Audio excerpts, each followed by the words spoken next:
te parle, c'est lui. Voilà, celui qui te parle, celui dont tu écoutes la parole, c'est lui que Jésus-Christ a envoyé, que Dieu le Père, a envoyé.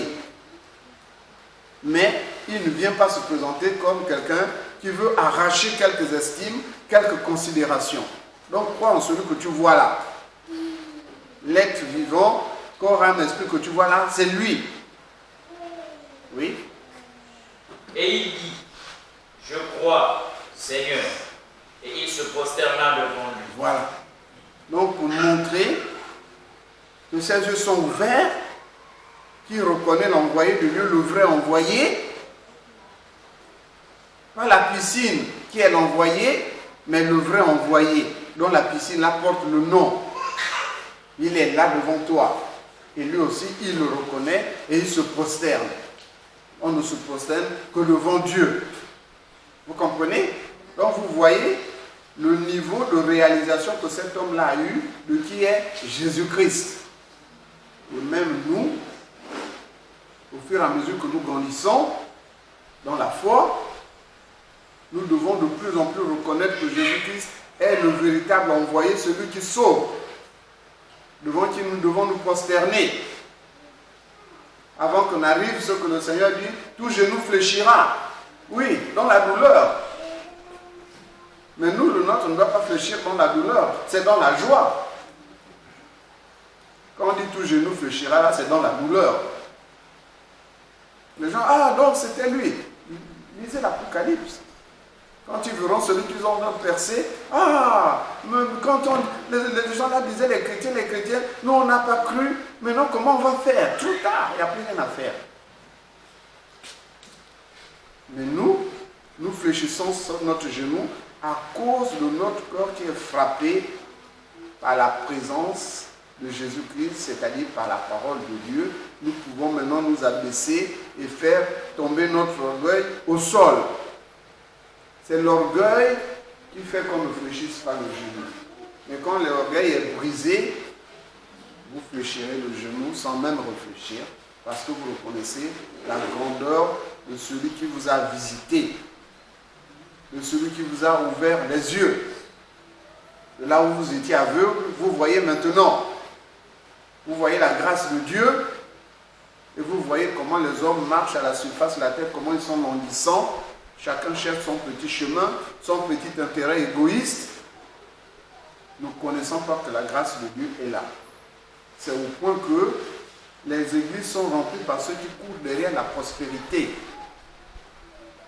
Ils rentrent avec l'espoir de la prospérité et ils sortent les mains vides, il n'y a pas la prospérité. Oui, là, aujourd'hui c'est dimanche, les églises sont remplies de ça. L'évangile de la prospérité est en train de battre le plein dans les églises. Mais la prospérité n'est rien d'autre que le rejet du péché et le bénéfice que Dieu t'apporte. La grâce que Dieu t'apporte pour t'encourager dans la persévérance du rejet du péché. Le chapitre est fini. Continue. Verset 39. Oui, Jésus dit, je suis venu dans ce monde pour un jugement. Oui. Pour ceux qui ne voient point. Pour que ceux qui ne voient point voient et que ceux qui voient deviennent aveugles. Donc Jésus-Christ est venu pour un jugement, pour révéler l'état du cœur de chacun. Ceux qui s'humilient, qui s'abaissent, qui me recherchent, je me laisse trouver par eux et ils vont me voir. Et ils vont voir la grâce de Dieu.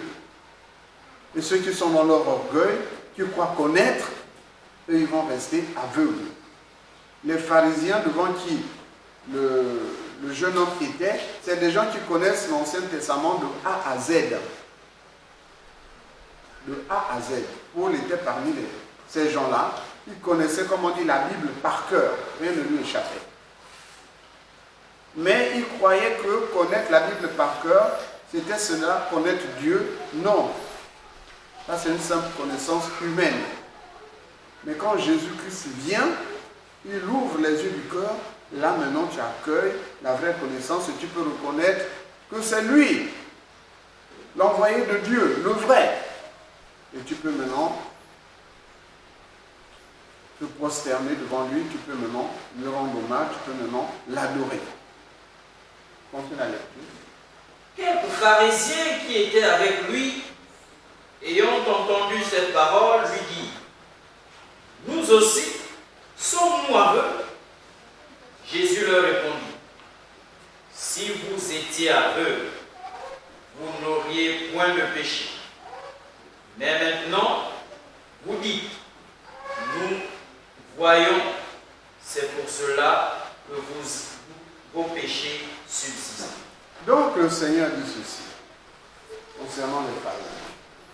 Les pharisiens disent, mais nous aussi, tu crois qu'on est aveugle? Oui, c'est parce que vous considérez que vous n'êtes pas aveugle, que vous ne voyez pas l'état de péché dans lequel vous êtes. Parce que l'état de péché n'est révélé que par Jésus-Christ. Souvenez-vous de la manière dont vous jeûniez avant. Souvenez-vous de l'enseignement que vous avez vu, et vous avez vu l'étendue des dégâts que vous avez dans lequel vous étiez avant. Vous avez dû voir une sacrée différence entre ce que vous faisiez avant et ce que vous avez dû commencer à faire lors du dernier jeûne. Avant, nous étions aveugles, nous croyons savoir jeûner, alors que nous ne savions pas. Et si nous continuons à croire qu'on savait jeûner, le Seigneur n'allait pas nous révéler ce qui nous a été révélé. Mais comme nous avons cherché, on veut savoir comment jeûner, en méditant, le Seigneur nous a révélé la bonne manière de jeûner. Vous comprenez? Ceux qui me disent, tu jeûnes, oui, je jeûne souvent tant de jours. Il est encore aveugle. Mais le jour qu'il dit, ah, oui, je jeûne, mais vous jeûnez comment? Ah, nous jeûnons comme ça, comme ça. Ah, mais moi, je ne savais pas que c'est comme ça qu'il faut jeûner. Donc, il sort de l'aveugle. Et il commence à voir. C'est terminé. Est-ce que vous avez compris? Le jeune homme, c'est chacun d'entre nous selon la simplicité de cœur en nous présentant devant le Seigneur. Le Seigneur nous a appelés à lui pour servir de témoignage aux hommes.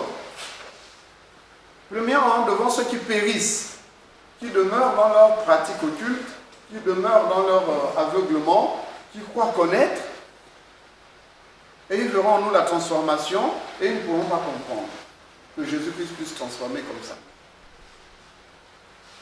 Et puis, nous sommes un témoignage de ceux qui seront sauvés, qui vont constater votre changement. Mais comment tu as changé?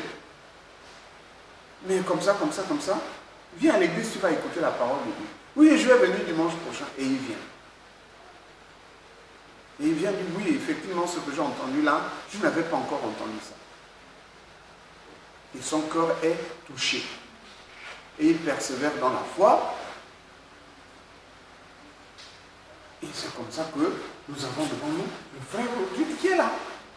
Parce qu'il est venu, il a entendu, il a dit, oui, ça m'intéresse. Et il est resté.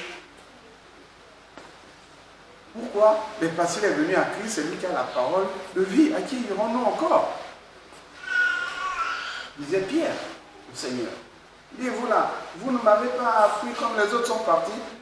C'est toi qui as les paroles de vie. Nous allons encore partir où? Nous restons. Même si ce que tu dis là est dur à supporter. Un jeune passer 3 jours sans manger, sans boire. Ça, non, moi je reste. Je fais le Seigneur, puisque d'autres sont déjà passés par là, ils sont toujours debout. Moi aussi je vais être debout. Mais c'est tellement qu'il y a un bénéfice à ça. Et tu prends ton jeûne. Et à la sortie du jeûne, tu es plus. Ayant appris à la bonne manière de jeûner, vous enseignera cela aux autres qui s'attacheront à Christ, bien entendu. Et ils verront la lumière. Et vous couvriront la vue. Donc nous sommes le témoignage de Jésus-Christ qui exerce un jugement au milieu de la société, au milieu de votre famille, au milieu de votre maison. C'est de cette manière que vous verrez, bon, alors on va faire telle petite pratique. Non, je ne parle pas, j'ai le Seigneur. Toi avec ton Dieu là, hein? Voilà. C'est le jugement en question qui est en train de s'exercer. Et vous, au lieu de vous affliger, vous dire, ah, donc ce que le Seigneur dit est en train de s'accomplir. Non pas que cela est vrai, cela est toujours vrai. Mais c'est l'accomplissement que vous devez voir autour de vous. Il y a un grand pasteur qui est là-bas, il fait beaucoup de miracles. C'est même un prophète, il dit beaucoup de choses cachées. Alors on va aller. Je connais, j'ai la parole de Dieu à laquelle je m'attache tous les jours, cela me suffit. Pourquoi? Parce que celui qui a entendu sa prophétie là-bas, quand tu vas à la maison, sa vie ne change pas. D'entendre la prophétie ne change strictement rien à lui. Ou très difficilement. Mais celui qui entend la parole du Seigneur, qui consiste à rejeter le mal au-dedans de son cœur et qui s'attache à ça, lui reçoit plus que la prophétie. Parce qu'il a reçu Christ lui-même. Que le Seigneur vous bénisse. On va se lever.